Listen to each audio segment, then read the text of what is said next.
Welcome to Off Leash and Unfiltered. Trigger warning, I'm Katie Pepe, delivering the truth in dog training.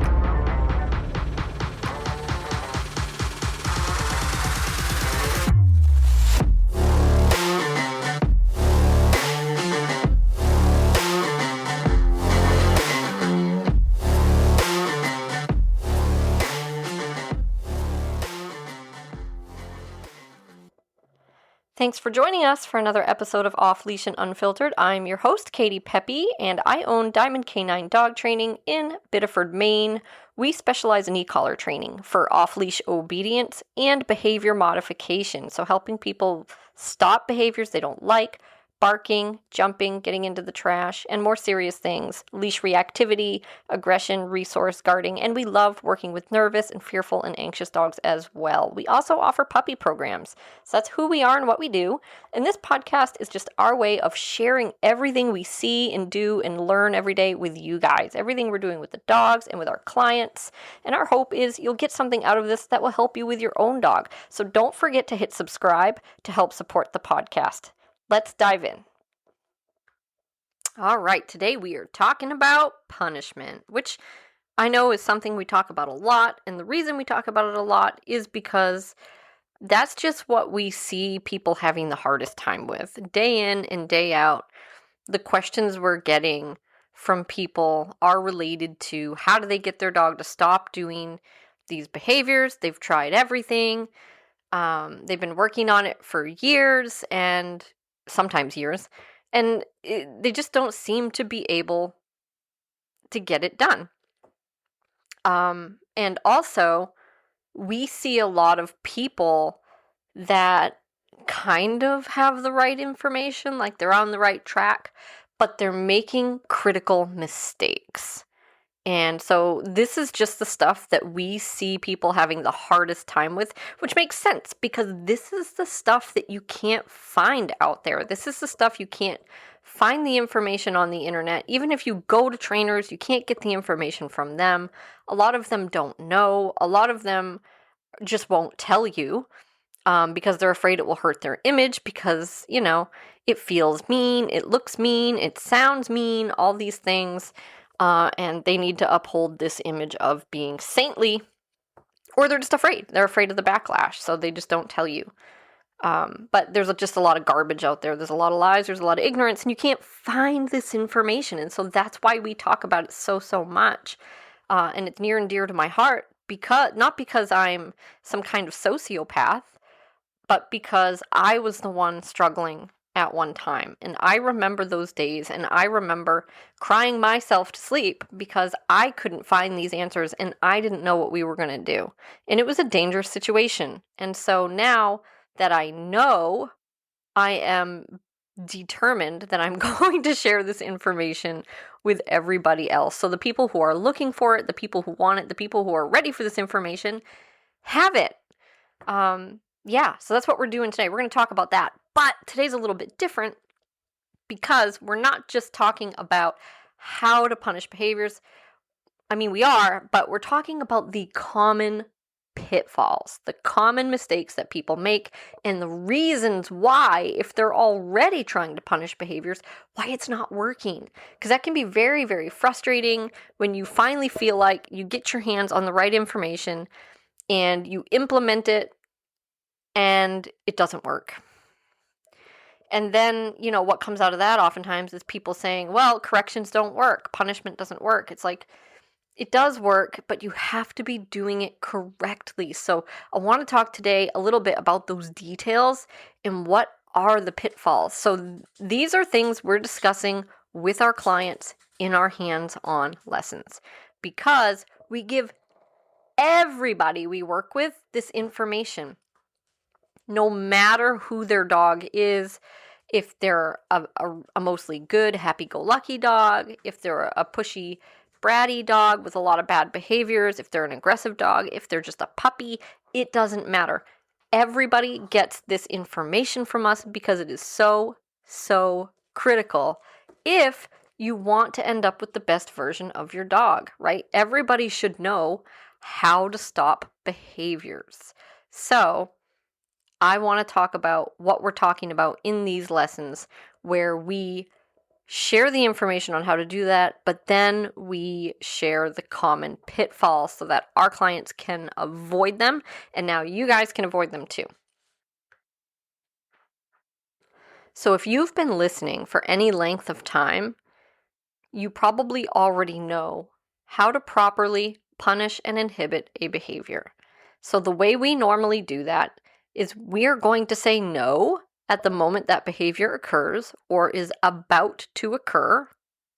So basically that means your dog is already started on the path to commit the crime. Like, you know it's happening or it is about to happen, right? You've already seen the signs that it's coming. So for instance, if your dog jumps on people, that sequence might start with their ears standing up and them getting up and them starting to run over to the person. That would be fine, right? So even though the dog's not in the act of jumping, you know, because you know your dog and historically you know what their sequence is, you know that they have begun the sequence that is going to lead to jumping. That's a fine time to say no, but you could also say it as they're in the act of jumping. After we mark the unwanted behavior with the word no, that's when we apply our correction, right? So if you've been listening to me, this isn't new information. And this is pretty much standard across the board for every bad behavior. Yes, there might be some exceptions, but mostly those exceptions are going to be things where we are chipping away at deep-rooted state of mind stuff. It's not going to be simple behaviors like barking, getting into the trash, jumping on people. All of those behaviors really fall into this category, and it's really usually fairly easy to stop these behaviors and stop them quickly. And I've had people just hang up the phone on me for saying that because it's inflammatory to somebody who has been working on stopping behaviors for so long for me to tell them this is something I can stop in a few seconds. That's not even an exaggeration, right? Not always. Sometimes we might have to do it a few times, but literally these aren't things you have to work on. Like, these are things you can stop in a day. You don't have to work on them for weeks or months or, God forbid, years, but people are. And of course, the reason they are is because they are committed to doing it in a positive manner, and they're certain that with some patience and some consistency and lots of fun reward-based training, that eventually their dog will start making the right choices. But that's a philosophy that just isn't rooted in reality.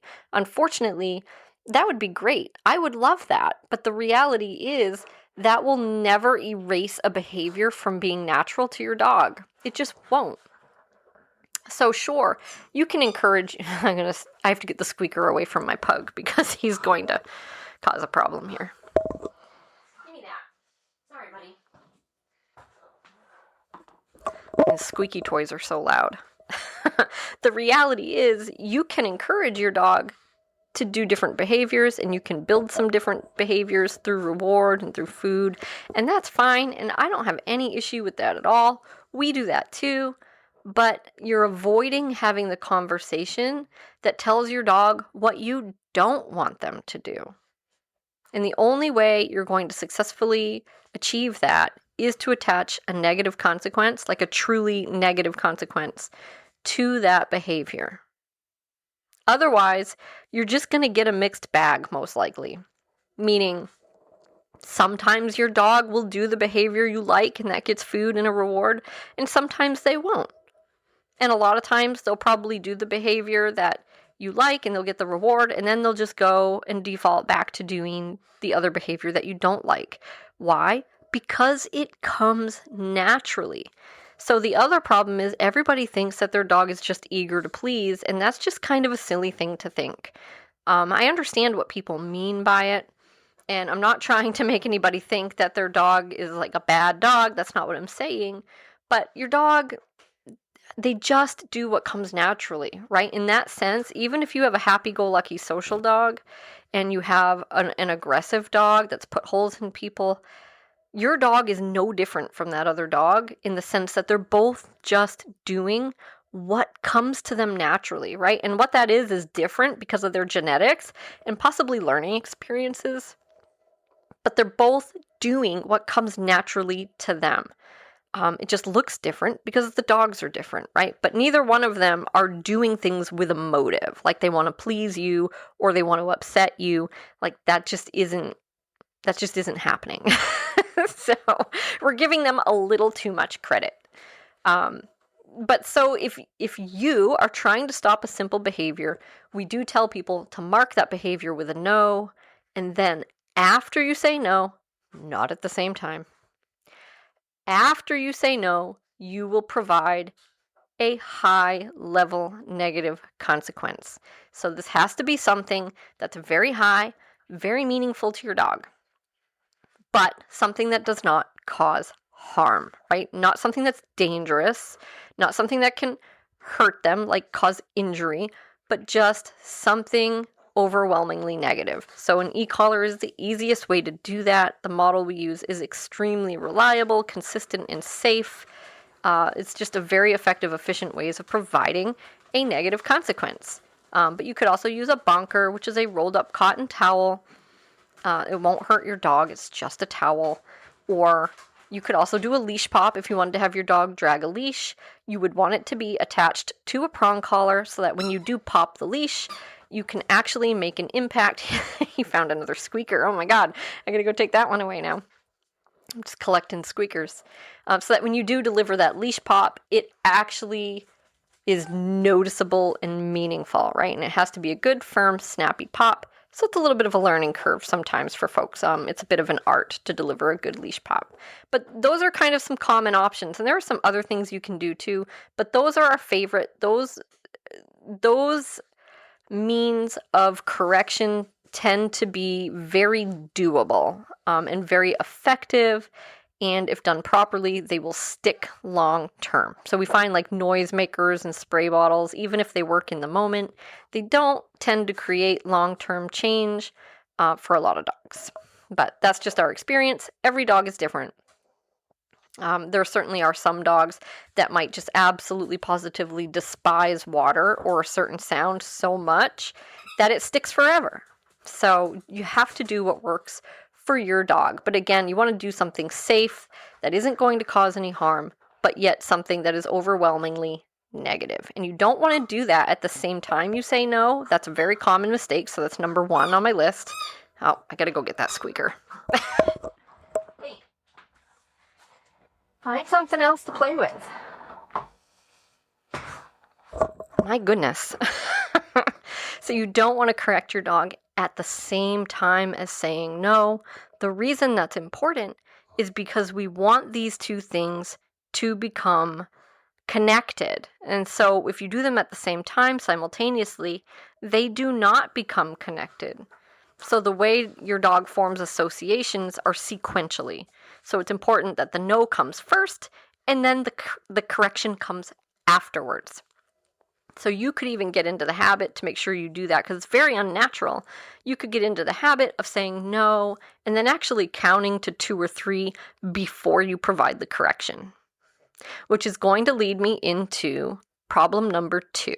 This is the mistake that we see people do very frequently. So you say no, you wait a few seconds, but now your dog stops doing the bad behavior. Right? After you say no and you wait a couple seconds, now the dog is not barking anymore, or they've gotten down off the person they were jumping on, they've gotten out of the trash, they've stopped digging the hole, whatever it is they were doing, they've stopped doing it. Well, I'm happy to tell you it makes 0 difference. So that's us being a human and overthinking it and over-evaluating, over-analyzing what's happening and what's going to happen and what we should do. And, you know, it's funny because for people, we worry so much about confusing the dog, but then it's almost like we go out of our way to do it. So if you are hesitant or you fail to supply a consequence just because your dog has stopped doing the thing, you're the one now confusing the dog, right? Because now the consequences have changed and there aren't any. The consequences are now variable, which is very, very bad for a behavior that you want to knock out. It's super, super important to be consistent. And you don't have to rush. So I'm here to tell you, it is perfectly fine if you say no when the behavior is happening or about to happen. It doesn't matter so much when you apply the consequence. So even if your dog snaps into shape when you say the word no, even if they're out in the kitchen doing dishes, folding laundry, polishing your shoes, it does not matter. You still supply the consequence because you have already told them that you're going to. And then you either make good on that, you either follow through and cement that connection, or you teach them that you're actually just kidding, your no doesn't mean anything, there really won't be a consequence for committing that crime. There is no middle ground. There is no other way to see it. There is no other way to do it. There either is a consequence or there isn't a consequence. You can't have it both ways. And every time you let it slide because the dog snaps into shape because you said no, you make it harder to eliminate the behavior. Because you're presenting your dog with a pattern that says punishment isn't consistent in this scenario. Correction is not consistent when you do this behavior.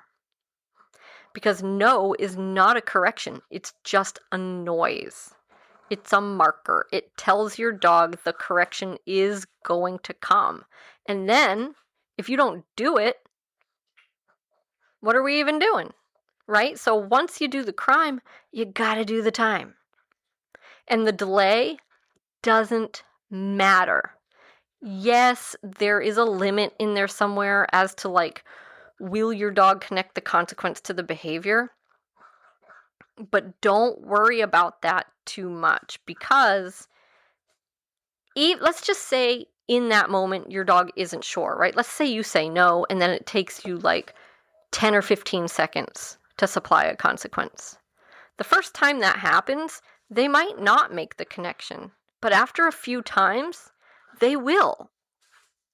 So people worry so much about their dogs being confused, but confusion is simply part of the learning process, right? We all get confused when we're learning. What will clarify that for your dog is you being consistent. If you make exceptions, if you bend the rules, if you're hesitant because you're worried and you don't keep your pattern the same, then you serve to further confusion instead of clarify it. The best thing you can do for a confused dog is stick to the pattern.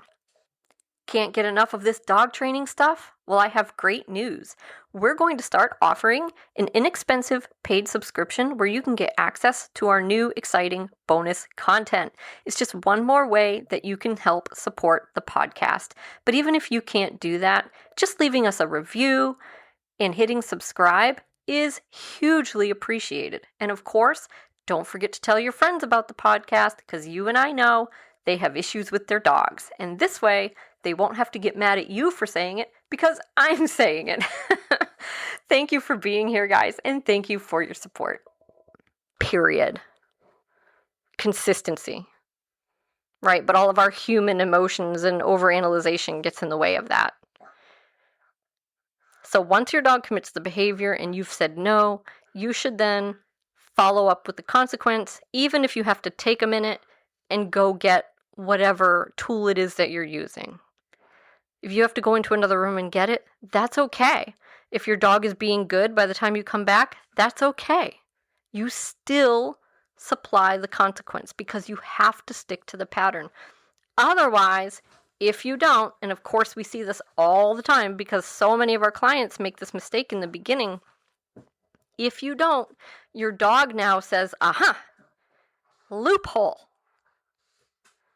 I can still jump on people. I can still bark out the window. I can still get in the trash. I can do all this wonderful, cool, fun monkey business stuff as long as when I hear the word no, I stop.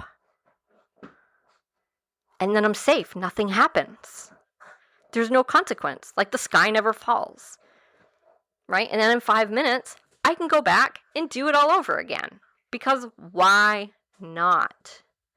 So that is one of the most common mistakes. All right, so far we have issuing the correction at the same time as saying no. That's a mistake. You should issue your correction after you say no. Number 2, you have to issue the correction after you say no. You cannot omit providing the actual correction. Even if there's going to be a delay, that's okay. You still have to follow up after you say no and provide the tangible negative consequence.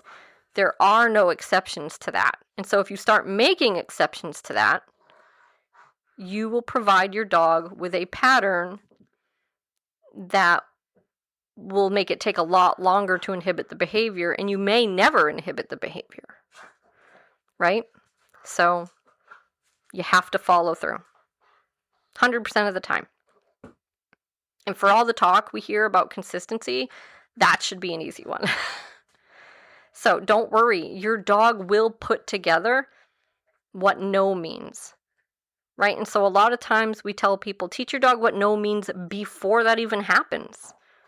When things are calm in the house, this feels mean to people, but what you're doing is you're creating a tool. You're making a tool to keep in your tool chest. It's not to be mean. Your dog should know what no means, and it's a lot easier to teach them that when they're calm than when they're crazy out of their mind jumping all over people. So when you're just sitting around and things are calm and quiet in the house, say no, then count to 2, and then correct them with whatever tool it is you want to use. Doesn't matter. I often will use a bonker when I'm doing that specific thing, but you don't have to. You can use your e-collar, you can use a prong pop, doesn't matter.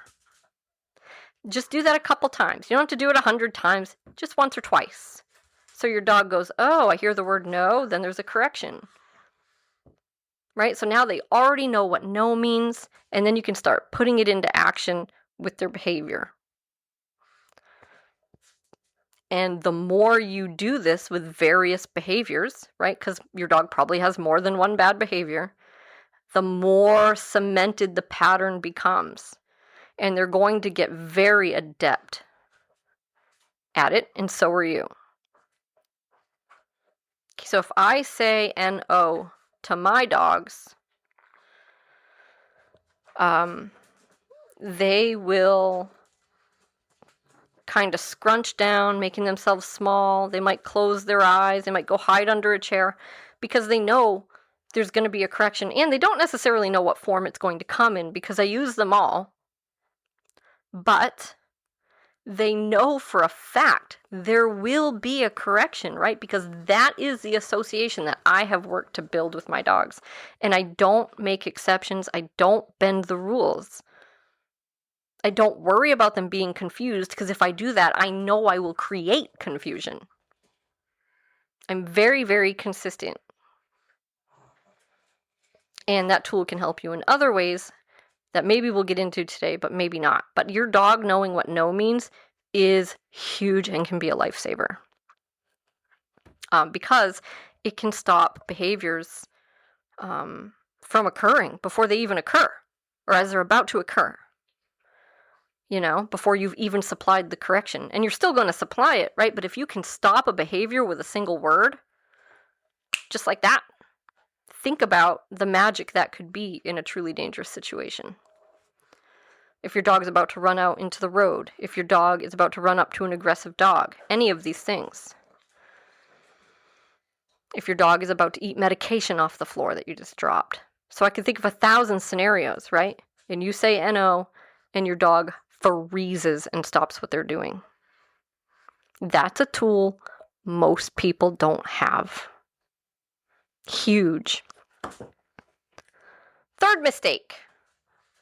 The third pitfall of punishment. It is not meaningful enough. So I said a second ago that I like to develop with the dog what no means before they actually start doing the crappy behaviors. I like to teach them outside of those scenarios what their association with the word no should be. And I like to do that with a bonker. However, you don't have to. But that tends to be my favorite because it works better on arousal. The visual of a bonker seems to be more effective on arousal and reducing arousal.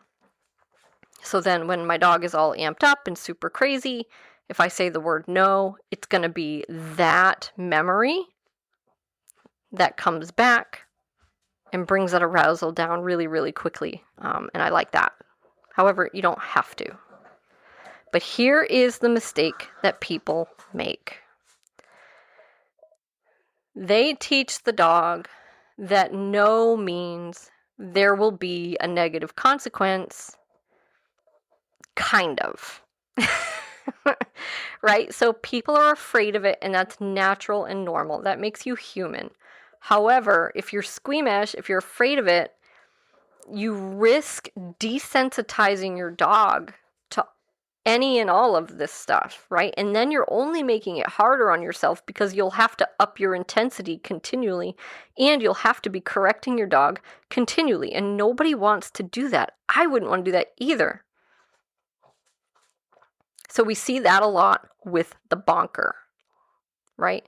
I had a lady once with a super drivey, crazy little puppy with some kind of a hound, and this thing was just mouthy and biting, and I mean her arms were just scarred up, scratched up, bloody, I mean bruised. It was crazy. And so the way we knocked this out was with a bonker, but it has to be a very firm bonk. And unfortunately, they had pretty good success at first, but that gradually went away. And the next time I saw them, they could actually bonk this puppy really firmly. And the puppy didn't care at all, thought it was a fantastic game, was attacking the bonker, trying to take it away and kind of play growling and having a good old time with it. I knew why immediately, and it's the classic mistake people make of just being too afraid to be firm, too afraid to come in at the intensity that they need to. So it's really, really important that we're not aiming for the intensity that will stop the behavior in the moment, but that we're aiming for the intensity that will create potentially a lifelong negative association with doing this behavior. Right? So if you come in too gentle, too soft, too low by mistake, what will happen is your dog is going to try that behavior again. Even if they stop in the moment, which is probably what was happening in the case of this biting puppy. They probably bonked the puppy. The puppy said, "Whoa, what the heck was that?" and kind of knocked it off. But then later on went back to it again, and they did the same thing again and maybe got the same result, right? But then a little later on, the puppy comes back to it again, and this time the puppy just shrugged off the bonk, right? And so then they did it a little bit harder, and the puppy stopped for a little while, but then later on went back at it again. So you can see how this escalates and escalates gradually, where the puppy goes back to it, and they have to bonk them a little bit harder, and a little bit harder, and a little bit harder, just to get a reprieve temporarily, right? And eventually the bonker just means nothing. It's a game. It's all just a game. And, most of the value in the bonker anyway is not just that it's firm, but it's the visual. So throwing the bonker is actually my preferred way of doing things, because dogs really don't like projectiles most of the time, and just seeing that bonker coming toward them really is the scary part for a lot of dogs. My dog included, my big one, Boo Boo. He does not like seeing the bonker coming at him. And it's just a towel, so I love that, because there's no harm going to come to him from a towel. But yet he's absolutely horrified at the thought of a bonker flying at his head. But by gradually increasing their intensity like that, that was a huge mistake. And now it's just a valueless tool. They can't use that anymore. They need another means of stopping behavior. But you can make that mistake with anything. If you're too gentle with your leash pops, if you're too low on your e-collar, you can run into the same exact thing. So I always tell people, if you're serious about putting a behavior to bed, then for fuck's sake, just do it. Yes, those are my exact words. Like, just do it. So for so many reasons, guys. Okay, so listen to this. You're going to, number one, you're going to knock it out way faster, right? Because you're just not going to have to do it over and over again. If you make it really, really uncomfortable to jump on people or whatever the behavior is, your dog is going to figure that out super fast, and they're not going to want any part of it anymore. Win, right? So it's not fun, but you get it behind you much faster. The other benefit is, right, if you come in higher, is that inhibition is more likely to stick longer, right? So again, I always talk about the underground fences, the invisible fences. Those are associations that sometimes the dog feels it once and it lasts the rest of their life, right? But we struggle to do that because we're not a fence, we're human. And so we all want to use like the lowest possible level. And the problem is there's no way for you to know what that is. And so most of the time, if that's your mindset and if that's your goal, you're going to be using levels that work in the moment, but they don't stick for a good long time because they just weren't that bad, right? It needs to be truly intolerable. If you want to put a behavior to bed, put it to bed. Your dog will test it again. And, if you're merely annoying them or making them mildly uncomfortable, you can't expect that to stick forever. Of course it's not going to stick forever. That behavior is going to regenerate, and it's going to regenerate much sooner than it would have otherwise. So it's important that your correction is meaningful, very, very meaningful, so that you do not end up desensitizing your dog, nagging your dog, or regenerating the behavior because the consequence just wasn't that bad. And that is a very common mistake. So I want to tell you, I was in a consultation just the other day, and I was talking to somebody who's already signed up, and their dog will be coming next month. But they have an e-collar, and they've already attempted to correct some behaviors at home. And these behaviors weren't going away, which is, of course, very frustrating for them. But after they told me their process, it's no surprise at all that these behaviors weren't going away. So let me walk you through what they were doing, and let's see if you can pick out what it is that they were making for mistakes and why they weren't getting their desired results. So they have a dog that would counter surf and get up on the table and just take food off the table. And everyone knows how so awful that is and also dangerous, right? So this is a behavior they've been trying to knock out for a while. The way that they would handle it, and by the way, they were using vibrate most of the time. So their dog would jump up on the table to get the food, and they would just tell the dog to get down. And if the dog didn't get down, then they would press the button and vibrate the dog, and the dog would get down. So in their mind, they got their desired behavior. The dog got off the table, but they were expecting that this was going to change over time, and the dog would stop getting up there. Why is it that that didn't happen? Because what would happen is later on in the day or the next day, the dog would just be up on the table again. So why is that? Well, if you don't know, let's dissect this a little bit. So first of all, when the dog jumped up on the table, what happened? Right? So if you really want to simplify this, you could make it as simple as dog jumps up on table, what's the result? And that's it. Like, we don't really have to go any further than that, right? So the result could be the dog gets a treat, a chicken, whatever's on the table. Or the result could be a punishment, or in their case, the result for the dog was just they gave the dog a command. Okay, well, if you do a behavior and then someone looks at you and just gives you an instruction, how does that teach you not to do the behavior in the future? It doesn't, because again, we're completely skipping the conversation of you can't do that. I'm going to make it uncomfortable to do that. I don't want you to do that anymore, right? So that conversation wasn't happening. Just giving the dog a command to get down, that doesn't tell them anything about the future. Nothing, right? You're just giving them some instruction in the moment, which is pretty much meaningless. And then if the dog ignored that instruction, then they would provide a consequence, but the consequence was just vibrate, which to most dogs doesn't mean a lot, right? So it meant enough to this dog for him to get down in the moment. And frankly, probably just because it's a physical thing, right? So the dog knows that their owner wants them to get down, and then they feel this physical touch turn on, so they respond to it and they get down.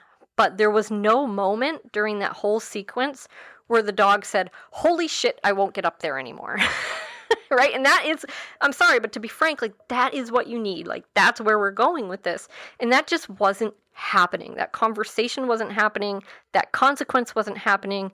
It was merely a tap on the shoulder, and not even for getting up there, but for not listening after getting up there. So the dog commits the sin.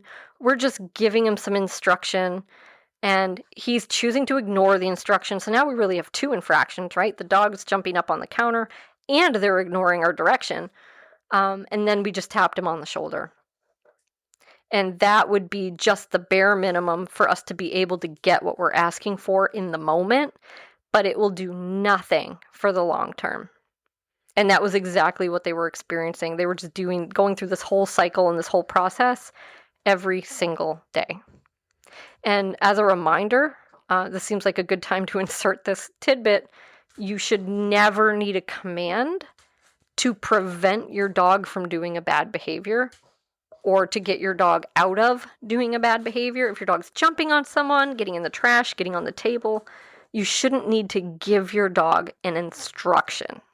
That is crucial to changing behavior, right? Your dog needs to learn on their own, like, do not do that behavior in the first place, right? Because otherwise you stay stuck in the cycle of your dog does the behavior and you give them an instruction. Dog does the behavior, you give them an instruction. Well, that's a fail. Jumping on people is a really good example because 99% of people, when we meet them, their dog's jumping all over them and their guests, and they're just saying off or down. Okay? And that's a huge no-no because, again, we're skipping the whole conversation of don't do that. Instead, the conversation is, you can do that, just get down when I tell you to. That's not going to be conducive to your long-term success. It's not what you're going for. Okay? So that is it. That is how you stop behaviors. That is how you avoid all of the super, super common mistakes that we see around people trying to apply corrections to behaviors that they don't like. So now you can be successful at knocking behaviors out super quickly, and you don't have to be a statistic of failure. We hope you enjoyed today's episode, and please don't forget to hit the subscribe button. That way you won't miss anything, and you can help support the podcast. If you have questions or there's a topic you'd like to hear discussed, you can send those to me directly at katie@diamondk9.com. That's KATI at diamond, DIAMOND, K9, CANINE.com. Love hearing from you guys. Thanks so much for supporting our podcast.